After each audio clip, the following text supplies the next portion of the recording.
Welcome everyone to a new episode of Insider's View. Today we have Raf from Aurora Cannabis. So Raf, would you like to introduce yourself? There you go, already waving. So my name is Rafael. I did my MBA at McGill, finished 2012, and I've been working at various different industries, and now I find myself in cannabis, which I never thought was going to be a thing because I was not a user before I joined Aurora. Now we have a nice little budget to work with medical cannabis. So And now it's legal, right? In 2012 it wasn't legal, so we can't it talk was about not. It was not. Yeah, so I never got into that. But so mainly my experience has been working with a number of different analytics dash business teams.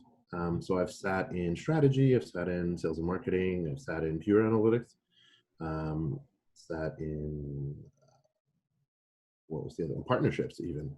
So it gives me a good sort of understanding of different stakeholder needs and what their interests are and what keeps them up at night. And that is, I think, why we're here. very valuable. Why I can leverage my skill set across multiple industries. There you go. So, well, let's get into it. So the fun question we're about to ask always is, if I were to take away your salary, take away your savings, take away all your connections, Raf, and I make you back to being 25 years old again. I don't know, it's a while ago for us, but 25 years old again, how would you get a job in today's market? I think that is what everyone's asking. If you just take away everything from that from a professional, all our weapons, right? Yeah, How, yeah. how, Well, not all our weapons, but well, yeah, it's a good chunk in that, but we keep our experience. So this is it. That's the question. So how would you do that in more of a tactical form where, you're going to be doing this, and kind of make a short-term roadmap for young professionals. So I think that would be a great opportunity for everyone here. So if I literally had no connections, which at one point I didn't, and I was sort of going into the market fresh, and we are faced with unprecedented change. I think the first few things I would do would be, well, one, make sure I have a good CV, right? Make sure that it's to the point, that it's telling the right story, that it's sort of connecting to the kind of role you're looking to get into. So in my personal experience, because I sort of sit both in analytics and in business, I have to make sure that I'm putting enough business skills in there so that people don't think I'm a coder, and I have to put enough coding skills and other analytics team management in there so that people don't think I'm just a strategy guy. So that's particular to me, but basically you have to make sure that that message of who you are and who you want to be, right? So what role you want to play and what role you're good at playing is coming across. So, do you actually mind if I just come in quickly, Raf? I just had a question because a lot of students tell me I have a good CV. I feel it's really good, but a lot of people ask me to put metrics and value propositions in the CVs, which is a great idea. But a lot of students say, but I didn't really create value.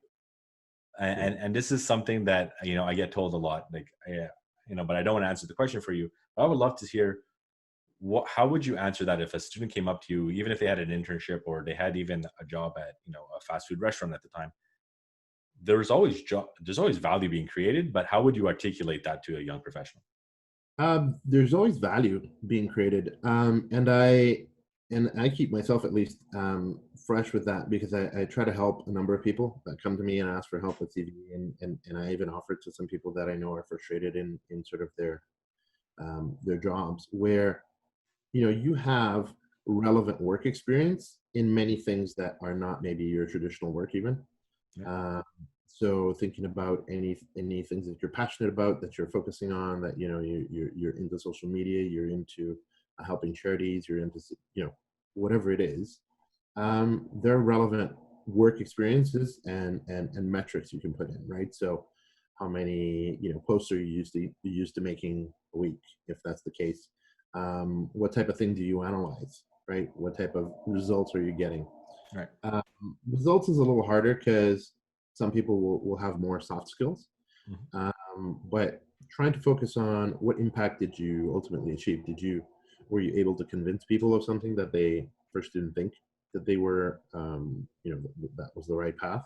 Can you can you tell that message? Can you tell that story? Right. So, and when you're maybe when your CV maybe has more soft skills than hard numbers and stuff like that, well then you should be able to tell a very good story on your CV, and so this shouldn't be a problem. Right. Um, but a very good judge of being a good CV or not is getting someone who doesn't know you, somebody who doesn't know your experience, who doesn't never seen you before, maybe, or someone you met briefly, and get them to read your CV and get them to tell you what they read from that. Who do Right. they see the professional as being? Um, because if that is not aligned to who you want to be portrayed as, or the image you're trying to put forward, then you don't have a good CV.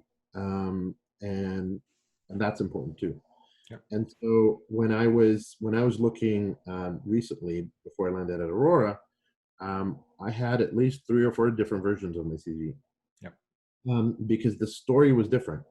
I had one story if I was going in to stay in partnerships. I had a different story if I was trying to bring value to marketing teams. I have a completely different story if I'm trying to bring value to sort of analytics teams where there's more focus on, the leading analytics teams and performances and optimizing processes and all those different things, right? So that matters. So Of each course. each CD, or each version of it, for that matter, has to be aligned with what someone who doesn't know your story, doesn't know your background, would look at and get. If they're not getting it, rewrite it.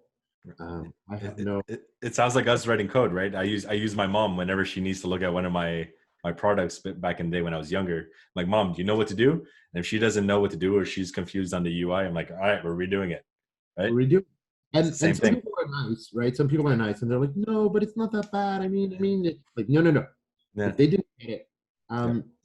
you shouldn't have to explain, because if you're explaining, and you think that because you explained now they got it, well, you're not there when the recruiter's looking at your CV, Right. when they're through your LinkedIn. So, if you don't have something that very good to the point gets the message that you're trying to portray out, um, then you're not doing yourself any service, right?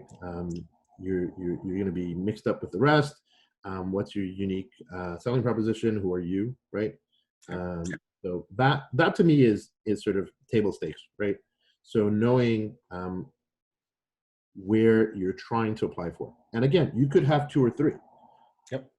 10 for that matter, but that's basically you. So if you have that different skill set, then think about how would you write something if it's for marketing? How would you write something if you're going to analytics? And different teams, different departments, even though your experience might be exactly the same, might value different aspects of your experience. 100%. And I So would even add, even cross-reference a bit. Like, let's say if you're in marketing, you still maybe want to put some analytics aspects that you can still bring to the table, which can differentiate yourself, right? for sure, for sure. So all your experience is relevant. Right.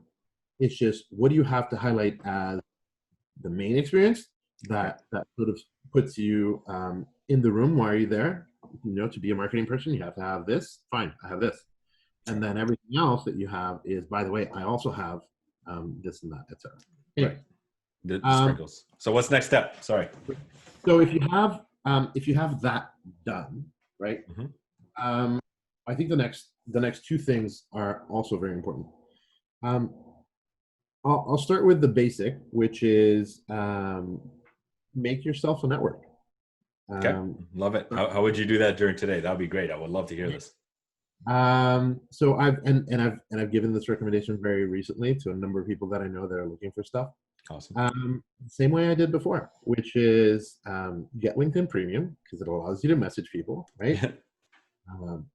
I know you don't have a lot of money, but you probably have $30. If not, you find a way to do something for someone and get $30. But get that, or at least get the free version, right? The first month free. There you Yeah, go. they do the first month free at least, and then you can see what happens. And so when you do that, the way I do it is I'll look for different companies, and I'll look for people in the roles that I'm interested in and in the departments that I'm interested in. Okay. And I'll message them and say, look, this is me. Maybe you don't have to go so deep into sort of your background. This shouldn't be about them yourself so much. But a little bit about me. I'm super interested in your company. I'm interested in the industry as a whole. I would love to. Normally, you'd say I'd love to buy you a coffee. Right. I'm going to take you out. Nowadays, you can just start with just email, and most people will just answer. And if you really want something, well, there's video, right? Which is technically even faster. You can find 30 minutes to talk to someone now, basically anytime during the day. Yep. Everybody's stuck at home. I would love to just pick your brain get a little bit deeper into that. Reaching out is great. I love it. Going about them is actually very important. I hope the students understand it's not about you. You should be one line compared to all the 300 or text, whatever you have available. But the other thing is, let's go a little bit more of user focus. Is what level do you think they should be targeting? Because I'll be honest, they should not contact Bill Gates and stuff like that, right? So it has to be at what level do you think it's I think executive and VP would be a little too high. Individual contributor, if there may be a team lead, will be nice, or a senior manager, someone who's hiring. What do you think about that? I actually like to start closer to individual contributors. Okay, awesome. Because that opens doors, right? So a lot of the people closer to the bottom, maybe they don't get requests that often. Right. That's fair. And you're sending something to them, and again, you're trying to be nice and all that, and people will honestly reply, right? And they'll say, maybe I don't have all the knowledge I have, but sure, you insist, you say, great, but can we still have some chat? Chat a little bit, and you normally can get some conversation going. And the point there again is not to go and say, oh, do you have a job? Right. The point there is to get to know the person, right? Get to know what they do. Ask them to talk about themselves. I know it's cheesy. There's lots of books talking about that. Yeah. That people like to talk about themselves. Yes. And so when you get into a conversation with someone, if you're getting them to talk, they might come out feeling like they had a great conversation. And you said basically nothing. Yeah. But get them to open up, explain, what they like about the company, what they like about the industry, what the challenges they see. Ask them to tell you what the industry is going through COVID, how hard things are, everything's okay. Show empathy, right? So I hope you guys are safe, et cetera, et cetera. Right. And just be all around, hopefully the same kind of person you are, which is nice and and pleasant. Hopefully, yeah. Hopefully. So because your point there is to create a contact, right? To say, I know you now, you know me a little bit. If they get interested and say, oh, what about you? And then you can say, well, I'm looking and I'm interested, but I'm just shopping around, trying to see some opportunities. If you hear of anything, let me know. Yeah. Happy to sort of get to know you or get to know the opportunity. Again, what does that do? A few things. It gets you more comfortable in talking, Yes. And that's important practice. A little bit of a sidebar. When I was in my MBA, I actually went to every single company event. Okay. No matter which company it was. Companies I thought I'd never be working for, I would go. Because if I could make an impression and sort of get that feedback and get a conversation going and sort of relate my experience to some of the problems they might be having on an industry that I wasn't interested in and I didn't have a lot of experience in, well, then that was amazing practice for when the time was right and I actually found something with the right opportunity. Right. To be, well practiced. So So, you don't know where opportunities are going to come from, but there are opportunities out there. And if you don't start talking to people and you don't start putting your face out there, it's going to be hard. So the point there is get to know someone, understand a little bit more, right? Get some questions in, get them to explain what's going on in the industry, what the role is, what the some pain points or something like that, pain points, what kind of projects. challenges are they going through from an organization perspective, maybe from, what type of problems are they trying to solve? Right. Maybe some tools that you could say, oh, have you tried this and that? Maybe Or they can give you tools to go learn for a week. they'll give you tools to go learn, right? Yeah. And a lot of those learnings are free right now, which is also good. Right. And so at the end of that, right? Don't ask for a job. Don't say, oh, do you have something there for me? You might like if you're following my strategy, you might not be talking to the right person yet. But you can say, do you know any roles that are open? Mm-hmm. And they might say, oh, there's another department that, there might be something. Or my boss was talking about something maybe for next month. Great. Right. Take that down, say thank you very much, et cetera, et cetera. And maybe next month you follow up and say, have you heard of anything else?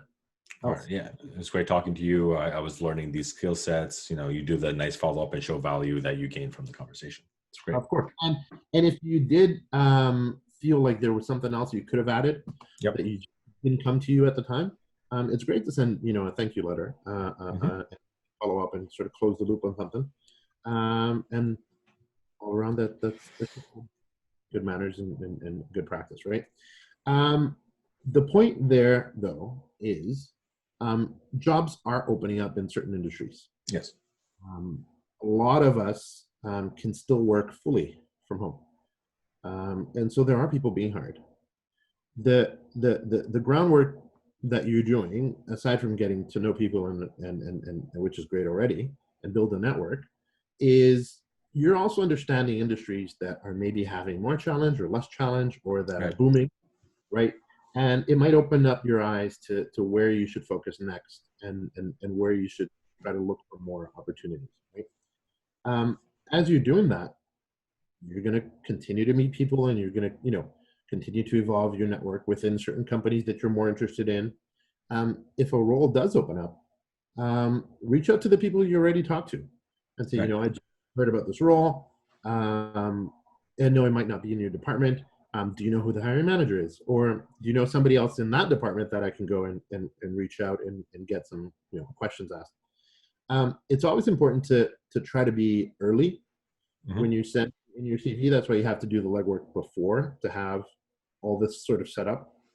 And normally, not normally, but most companies will have sort of an internal referral process. So if you do know somebody, doesn't matter who, in that company that found you nice enough and kind of is willing to just put your CV in there, that's going to put you a step further, for sure, than the normal, right? I don't know if a lot of people know the current process. So current process most companies go to is they'll post a role and they'll get hundreds of people on that list, and they have to find a way to filter it down to a manageable amount where the HR person's actually going to read through it and think about calling. When you get referred internally, you're getting the call. So it doesn't mean that you're great in getting the role. It doesn't mean you're going to even talk to the hiring manager, but you're at least going to get the HR person attention, that they're going to read and they're going to get your call, right? And that already is an important step for people who maybe have no network, because it might be hard to sort of connect your past experience to exactly what the role is, et cetera, et cetera. But if you get the call, then you can do a lot of that schmoozing and convincing on the phone, right, or on a video nowadays, right? But that's important. So it's an important step to sort of have built, because I don't think I've gotten callbacks from many of the roles I just simply sent emails to, or clicked on the auto apply on LinkedIn. It doesn't happen. But for all the ones that I had somebody in there that was like, oh, I know the person, I'll put your CV in somebody's hand, I got a callback. So again, it might not be that it became the role I got, but at least somebody talked to me.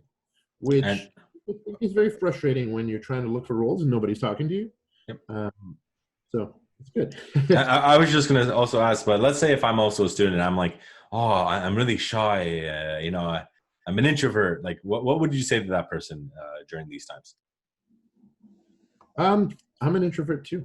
Believe it or not. I did a lot of my reaching out through emails, right? Like Right.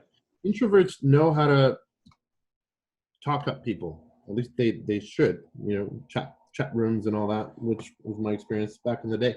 That's all I knew how to do. Face to face was really hard. But if you can do that, do that. And I mean, if you're super technical and your only, skill set is being the best at something, well, then there's going to be roles for you of people who are trying to solve a problem and that you solved so eloquently, and you're putting it out there, and you're letting your work show it. But that's harder. It's harder to find people that are purely like that. Right. And many companies don't necessarily look for people that are only like that either, because you have to be a team player. There are other things involved in sort of having a well-rounded professional experience. So next one, you had a last one. You said you had a step 3 after. I did have a step 3. No, I don't know what my step 3 was. Right. So I went to create a CV, right? Right. Make sure you reach out with you don't, and we'll add a caveat. You don't reach out with the CV, the first line, guys, right? That's not what we were saying. No, that's not it. Yeah. So I remember what step 3 was. So step 3 actually is a consequence of step 2, but it's very important right now. It's that life pre-pandemic is very different. Like the market businesses pre-pandemic are not the same and are not going to continue to be the same as life post-pandemic, right? There are a number of businesses that will go under. There are a number of jobs that will not exist anymore. Correct. A number of companies that have to be ready to innovate on a dime, and do things differently from now on. Mm-hmm. And so, being that has happened, there's no going back, right? Even if things normalize and everybody gets a vaccine, it might still take a whole year until we're even allowed to do some of the things we used to do before, and even getting the confidence back up to start sort of rebuilding the economy and rebuilding things. Like this is far off. Right. And in a way, like I actually prefer some of the changes that are happening, and some of the things do mean opportunity, right? So that third step is super important for the specific moment that we're going through right now, is that whatever you thought you knew about an industry might have gone out the window. Awesome. I love that. So elaborate, please. So yeah. So because of that, it does mean that you have to be willing to listen to those contacts that you made, trying to understand and be empathetic to say what's going on, what has changed for you guys, how are you dealing, what are your challenges, what are your things, because you'll start hearing themes, and like I said, industries that you didn't think of might be flourishing more than others. Skill set that were okay in demand now might be in super demand, right? And other skill sets might not be as important anymore. So listening and doing your research on what are the impacts that physical separation and consumer behavioral changes and consumer confidence, a number of things that are going on in the market today, is super important, because jobs are not, and the industry in the world is not going to be tomorrow the same thing it was 6 months ago. So the more people the more you read, the more you get into that, the better equipped you're going to be to knowing how and where you're going to focus your efforts to explain how your experience, right, is going to help companies solve a certain piece of the puzzle, piece of the problem. If you're in analytics, if you're in IT, if you're in any type of marketing, you should be doubling down on, technological transformation. You should be doubling down on how do you use tools to solve problems. How do you, leverage all of this to go after a customer that used to be coming to you. So a number of companies that, had the benefit of big brand names and store locations and all that other stuff, all that is out the window. So new competitors can go in and eat your lunch. Yes. So yes.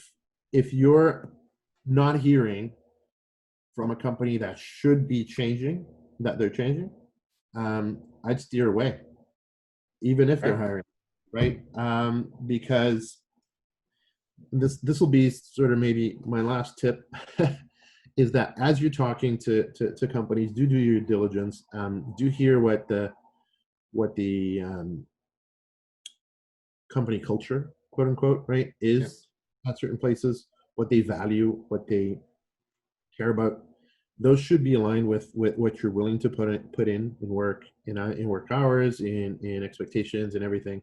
But also for me in particular, I like hearing that there is a focus and a executive will to do certain things that I'd be involved in. And I'll elaborate on that by saying it's horrible to be in an organization you have the experience to change and to help impact positively, and you clearly see what needs to be done, and nobody wants to listen to you because they're stuck in doing something the old way. Right. So if you get that sense, I'd be quickly, avoiding industries like that, avoiding companies that are like that, because that old mentality will not survive much longer. Right.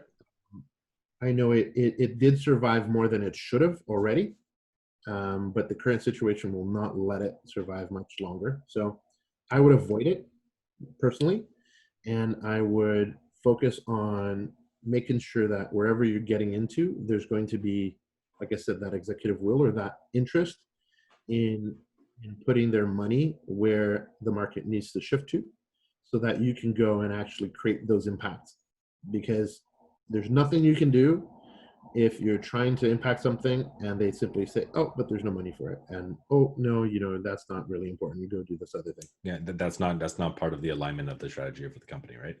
Yeah, like, you're not going to be happy. You're not going to get the results you're looking for, even though you might know how to get there. Having that alignment and having at least interest and will and push is important, because coming into a new company, depending on the level you get into, you might not have political capital enough to start changing executives' minds and strategy and everything else to actually align to what needs to be done. So we're going to be, it's the free Zoom, so we're going to be cutting out time soon, but I just want to make sure, let's go over a recap of kind of like what were the steps that you think that people should do. So if you could just do that quickly. So step recap. one. Yeah, step one, make sure that the story that comes out of your CV or your profile, right, is perfectly aligned to what you want it to read. Get people that are not in your circle of friends, that don't know your experience, to read it and tell you what they read out of it. That's a good check. Because your friends already know your background. If they infer things or remember things between the lines, that's not a good CV. You need somebody who doesn't know your experience. Number two, start reaching out to people on LinkedIn or whichever other source you want to, and start making connections. Could be at the bottom, could be at the middle, doesn't really matter. But you're looking for understanding the industry, understanding the company, just establishing yourself as someone who is keen on working, who has energy, which is super important. People do hire for energy more than they do for experience. Right attitude, and is super interested in learning and etc. The Number three, what was number three again? Number three was, um, I think, just generally understanding the industry. Yes, is to make sure that you're checking which industries we're looking at and which ones have holes, which ones are going to succeed and not. It's to ask questions. The market is changing, so Yeah. ask those questions. Make sure that you get answers that satisfy you. Yeah. And it's going to be an industry that's going to survive, hopefully. Yes. So, and just to recap, I think it's a great experience because even by doing all the steps that you just said, is actually helping students to actually gather requirements, which is an actual thing that a lot of people are looking for as a skill set. So students, whenever you're looking at these things, it's not really painful. What he's trying to say is actually helping gather requirements, and you can actually shift that as KPIs onto your CV, saying, I reached out to 40 people and I gathered XY requirements depending on all these different industries. That's actually something you can talk about on your CV. So I think that's actually great information for Raf. So before we go, I just want to say thank you. Do you have any things that you want to plug in, or are you guys hiring? Is nothing on your side? I don't know. If you want to hear more, reach out, I guess. So reach out to Raf. He's always here to help. He's one of the people that helps out a lot at the McGill's Masters of Analytics. So it's a great resource that we have, and everyone else can have as well. So add him at Raf. We'll put a link at his LinkedIn below. But thank you for listening. And Raf, thank you for your time. Thank you, Peter. Thanks. Have a good one.